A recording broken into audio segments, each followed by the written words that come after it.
Please exit your rear door. They stop right Next stop, Church Avenue and Kings Highway. Yeah. Transfers available to B35 137. It's an accidental shot like this. Right? Like I said, I told you guys that's what they do when I'm on the bus. Finally able to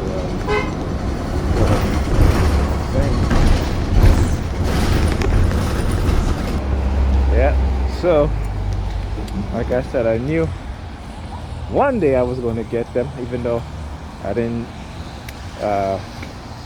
get them as they were driving by the bus with their lights flashing, but you do see the lights flashing and you hear the sirens afterwards.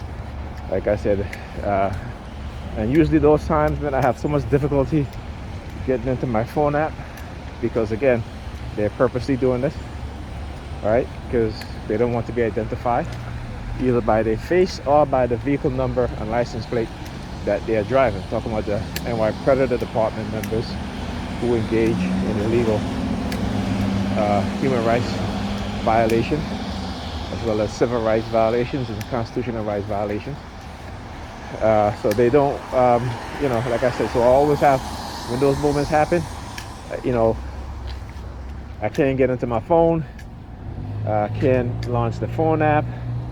It took me a bit, at least, a couple presses in order for it to register, whereas other times I have no issues, no issues at all, right? So, again, you see them make the U-turn, okay, well, just going to make a U-turn. All right, kind of jump ahead of myself.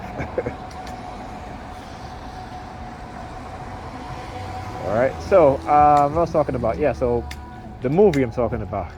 So this black police officer, detective, coming out of a store with his buddy. They're like laughing and, hype or whatever. Racial profiling by these two white detectives, right? The black police officer told him, he said, look, I'm a cop. They drew their gun. He's like, listen, I'm a cop. All right. He said, let me see ID. He said, well, my ID is in my truck across the street. They didn't even give him to go verify it or anything like that. The dude his partner saw the black cop gun, and he yells gun, and he just started firing. The dude got, the black cop had his hands up, you can see he had his hands up, leaning forward like, hey, don't shoot, I'm a cop. And his piece of shit lying partner, so of course he shot the black cop twice. While he shot him once, and then he shot him again while he was on the floor. So the black cop drew his weapon and shot the racist shit white cop. And so the white cop died, the black cop lived. And I was like, damn, this is a good movie. Like, we need to start seeing more shit like that. You know what I'm saying? And the reason being is because, these white officers, when they see black people, they never think that, hey, this person's, even when the person tell them, we've seen it, even here in New York, right? We see the Black Lives Matter movement, these white cops beat up this black undercover cop. Even though he told them he was a cop, he's like, look, I'm a cop. He had the, I'm not sure if he had his shield around his neck, what have you.